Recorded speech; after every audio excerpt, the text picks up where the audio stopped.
ಮಹಾದೇವಿ ಅಮ್ಮ ಶ್ರೀ ಚಕ್ರವಾಸಿನಿ. ಆ ಪಲ್ಲಕ್ಕಿನ ಅಷ್ಟೊಂದು ಜಾಗೃತಿಯಾಗಿ ಹೊತ್ಕೊಂಡು ಹೋಯ್ತಾವ್ರಿ ಅಂದರೆ ಆ ಇಗ್ರ ಅಲ್ಲರಲ್ಲೇ ಐತೆ ಅನಿಸ್ತೈತೆ. ಇನ್ಯಾರು ಕೇಳ್ತಿದ್ದಾರೆ ಆ ವಿಗ್ರಹನ? ವಿರೂಪಾಕ್ಷ ಶಾಸ್ತ್ರಿಗಳಿಗೆ ಅದೇ ವಿಗ್ರಹ ಬೇಕಂತೆ. ವಿರೂಪಾಕ್ಷ ಶಾಸ್ತ್ರಿಗಳೇ ಅವ್ರ ಕೈಯಾರ ಅದರ ಪೂಜೆ ಮಾಡಿದ್ರು. ಅದಕ್ಕೆ ಅದನ್ನ ಅವ್ರ ಮನೆಗೆ ತಗೊಂಡು ಹೋಗ್ತಿದ್ದಾರೆ.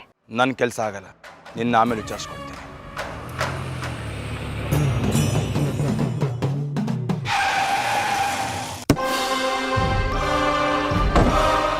ವಿರೂಪಾಕ್ಷ, ಈ ಪಲ್ಲಕ್ಕಿಲ್ ವಿಗ್ರಹ ಇದೆ ಅಂತ ನನಗೆ ಮಾಹಿತಿ ಸಿಕ್ಕಿದೆ. ಈಗಲೇ ಪರೀಕ್ಷೆ ಮಾಡಿದ್ರೆ ಇವನ್ ಬಂಡವಾಳ ಬಯಲಾಗತ್ತೆ.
ಏನು ಮಾಡ್ತಾ ಇದೀಯ ಕಡೆಗೆ?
ಇಬ್ರು ಸುಮ್ಮನಿದ್ರೆ ಸರಿ, ಇಲ್ಲ ನಾನೇನು ಮಾಡ್ತೀನಂತ ನನಗೆ ಗೊತ್ತಿಲ್ಲ.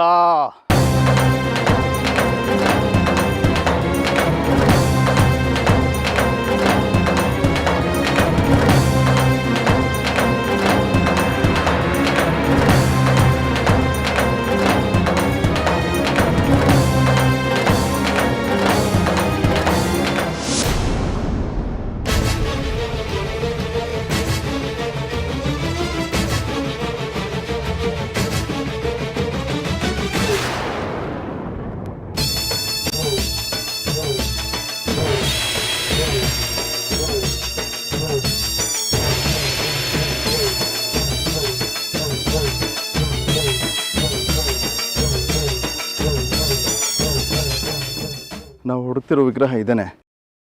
ಇದೇ ವಿಗ್ರಹ ಜಾಜಿ ನಮ್ಮ ಊರಿಗೆ ತಂದು ನನ್ನ ಕಣ್ಣಾರೆ ನೋಡಿದ್ದೀನಿ. ಮತ್ತೆ ಇನ್ನೇನು ಕಣಿಗೆ ಊದ್ತಾ ಇದೆಯಾ? ಎತ್ಕೊಂಡು ನಡಿ ಹೋಗೋಣ. ಅವ್ರು ಕಚ್ಚಾಡ್ತಾ ಇದ್ರೆ ಕಚ್ಚಾಡ್ಕೊಂಡು ಸಾಯ್ಲಿ ಬಾ.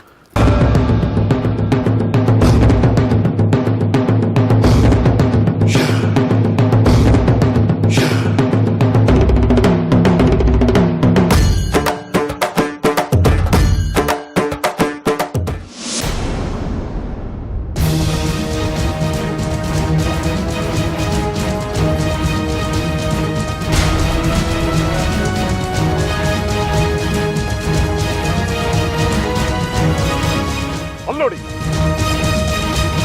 ನಾವಿಲ್ಲಿ ಕಚ್ಚಾಡ್ತಾ ಇದ್ವಿ, ಅಲ್ಲಿ ಯಾರೋ ಏನೋ ಹೊತ್ಕೊಂಡು ಹೋಗ್ತಾ ಇದ್ದಾರೆ. ಅದೇ ಇರ್ಬೇಕು ವಿಗ್ರಹ. ಮಾರಿಗುಡಿ, ಬೇಗ ಹೋಗಿ ಅವರನ್ನ ಹಿಡಿ. ಏಯ್, ಇಷ್ಟೊತ್ತು ನೀನು ಮಂತ್ರಶಕ್ತಿಯಿಂದ ಏನೇನು ತೋರಿಸಿದ್ಯಲ್ಲ, ಈಗ ನಿಲ್ಸೋ ಅವ್ರನ್ನ. ಅವರ ಕೈಯಲ್ಲಿ ವಿಗ್ರಹ ಇದೆ. ಆ ವಿಗ್ರಹ ಅವ್ರ ಕೈಯಲ್ಲಿರೋ ತನಕ ನನ್ನ ಶಕ್ತಿಗಳು ನಡೆಯೋದೆ.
ಎಲ್ಲ ನಾನೊಬ್ಬಳೆ ಮಾಡಿ ಸಾಯ್ಬೇಕು.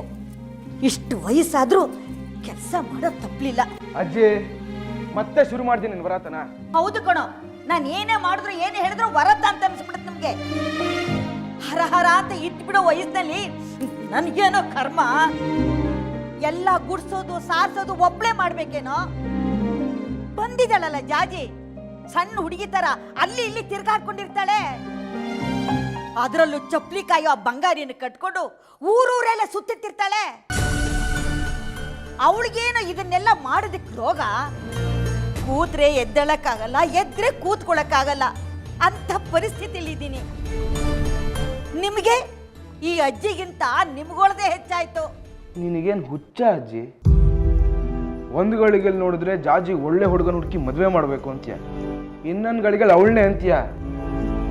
ಒಟ್ನಲ್ಲಿ ನಿನ್ನ ಅರ್ಥ ಮಾಡ್ಕೊಳ್ಳೋದೇ ದೊಡ್ಡ ಕಷ್ಟ ಆಗಿದೆ. ನಾನ್ ಸರಿ ಇಲ್ಲ ಆಯ್ತೇನಪ್ಪ? ವಿಷಯ ಹೇಳಜ್ಜಿ, ಸುಮ್ಮನೆ ಕುರಿಬೇಡ. ಸಲಿಗೆ ಜಾಸ್ತಿ ಆಯ್ತು ನಿನಗೆ. ಬಾಲ ಕತ್ತರಿಸ್ತೀನಿ ಇರು.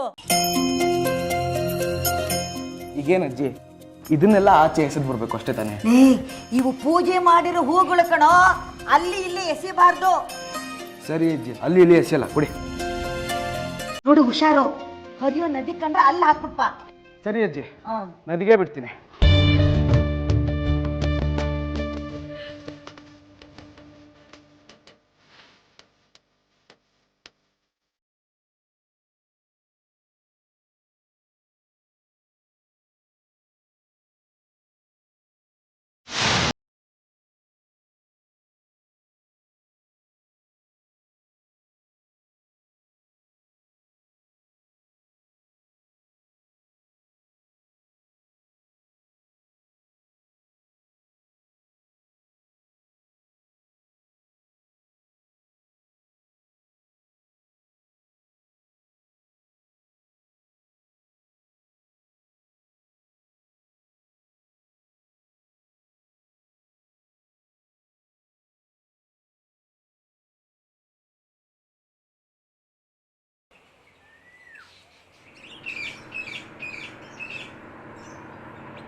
ಜಾಜಿ ಅಕ್ಕ,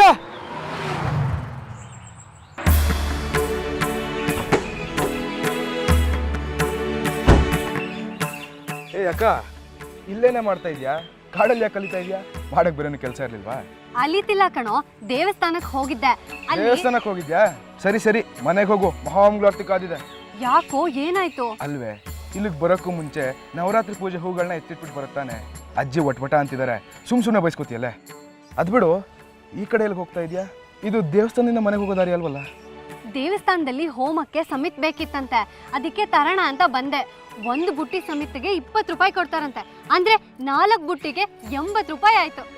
ಅಕ್ಕ, ಒಂದು ಸಹಾಯ ಮಾಡೆ, ಆ ನವರಾತ್ರಿ ಪೂಜೆ ನೈರ್ಮಲ್ಯದ ಹೂಗಳು ಬುಟ್ಟಿ ಇದೆಯಲ್ಲ, ಅದನ್ನ ಒಂಚೂರು ನದಿಗೆ ಬಿಟ್ಬಿಡೆ. ನನಗೆ ಬಾಡಿಗೆ ಇದೆ, ಅಜ್ಜಿ ಹೇಳಿದ್ರೆ ಅರ್ಥ ಆಗಲ್ಲ, ಅದಕ್ಕೆ ಹಾಗೆ ತಂದ್ಬಿಟ್ಟೆ ಕಣೆ. ಅಷ್ಟೇನಾ? ಸರಿ, ಹೋಗಿ ತಗೊಂಡ್ ಬಾ. ಸರಿ ಅಕ್ಕ.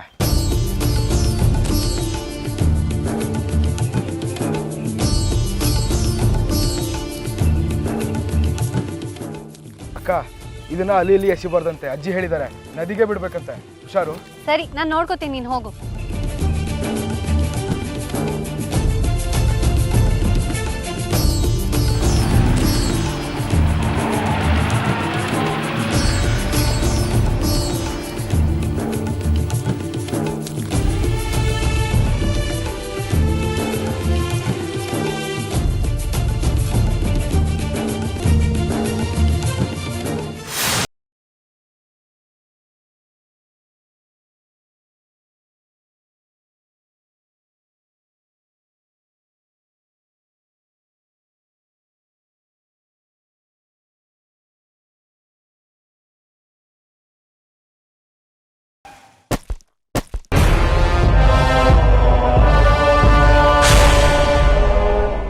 ಯಾಕೆ, ಏನಾಯ್ತು? ಯಾವ ಊರು ನಿಮ್ದು?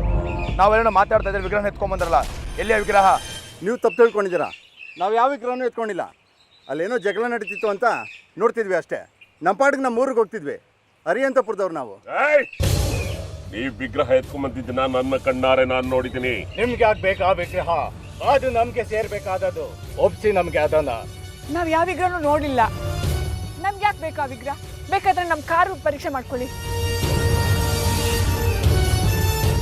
ಎಲ್ಲೋಯ್ತು ಆ ವಿಗ್ರಹ? ನಮ್ಮ ಜೊತೆಲೇ ಐತಲ್ಲ. ಹಿಂಗೆ ಏನಾನ ಆಯ್ತದೆ ಅಂತ ನನ್ಗೆ ಅನುಮಾನ ಇತ್ತು. ಅದಕ್ಕೆ ದಾರಿಲಿ ಬರೋವಾಗ ಅದನ್ನ ಎಸ್ಬಿಟ್ಟೆ. ಅವರು ಅಲ್ಲೆಲ್ಲ ಪರೀಕ್ಷೆ ಮಾಡ್ಕೊಂಡು ಹೋಯ್ತಾರಲ್ಲ, ಅವಾಗ ನಾವು ವಾಪಸ್ ಹೋಗಿ ಎತ್ಕೊಂಬಂದ್ಬಿಡೋಣ.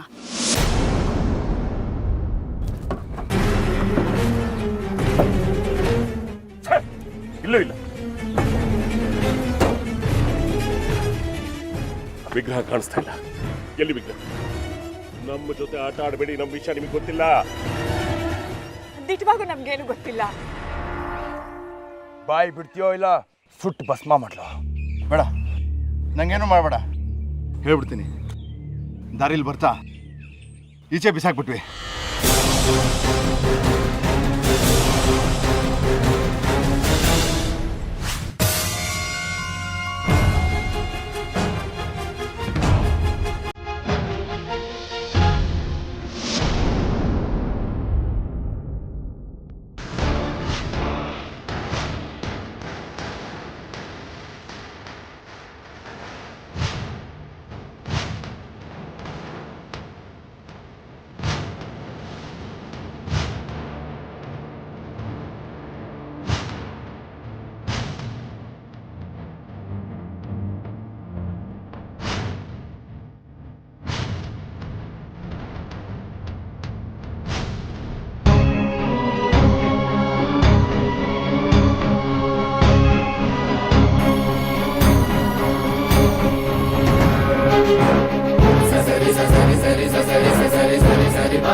ಅರೆ ಇದೇನಿದು ಸುಂದ್ರಮ್ಮ ಇದಾಗಿದೆ.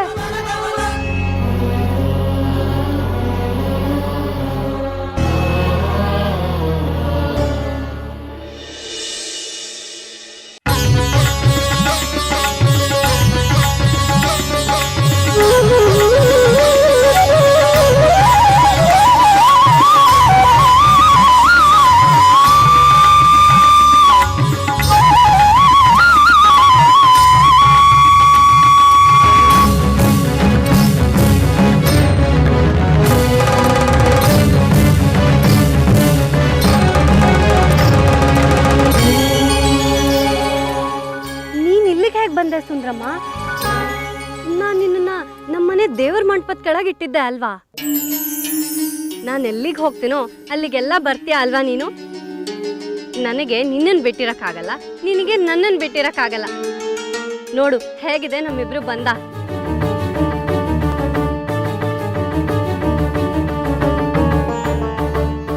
ಇನ್ನು ನಾನು ನಿನ್ನ ಅರಿಹಂತಪುರಕ್ಕೆ ಕರ್ಕೊಂಡು ಹೋಗಿ ಶಿವಲಿಂಗದ ಹತ್ರ ಇತ್ತು ಪೂಜೆ ಮಾಡಿಸ್ಬಿಟ್ರೆ ನನ್ನ ಮೇಲಿರೋ ದೊಡ್ಡ ಜವಾಬ್ದಾರಿ ಕಳಿಯತ್ತೆ. ಎಲ್ಲ ಇನ್ನೇನು ಆಗ್ಬೇಕನ್ನೋ ಅಷ್ಟರಲ್ಲಿ ನವರಾತ್ರಿ ಉತ್ಸವ ಪ್ರಾರಂಭ ಆಗೋಯ್ತು. ಅದಕ್ಕೆ ಊರಿಗೆ ವಾಪಸ್ ಬರಬೇಕಾಯ್ತು. ಅಲ್ಲದೆ ಅಮ್ಮನೂ ನನ್ನ ನೆನಪಲ್ಲೇ ಕೊರ್ಗಿ ಹಾಸಿಗೆ ಹಿಡ್ದಿದ್ಲಲ್ಲ. ಇನ್ನು ನಿನಗೆ ಯಾವ ತಡೆನೂ ಇಲ್ಲ, ನಾವಿಬ್ರು ಅರಿಹಂತಪುರಕ್ಕೆ ಹೊರಟು ಬಿಡೋದೆ. ಆದ್ರೆ ಅಷ್ಟರಲ್ಲಿ ನೀನು ಹೀಗೆ ಕಾಡು ಮೇಡೆಲ್ಲ ಅಲಿತಿದ್ರೆ ಹೇಗೆ ಹೇಳು? ಎಷ್ಟು ಜನ ದುಷ್ಟರು ನಿನ್ನ ಹಿಂದೆ ಬಿದ್ದಿದ್ದಾರೆ ಗೊತ್ತಾ?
ಅಯ್ಯೋ ಅದೇ ವಿಗ್ರಹ ಆ ಡಬ್ಬದಲ್ಲಿ ನಾನೇ ಹಾಕಿದ್ದು.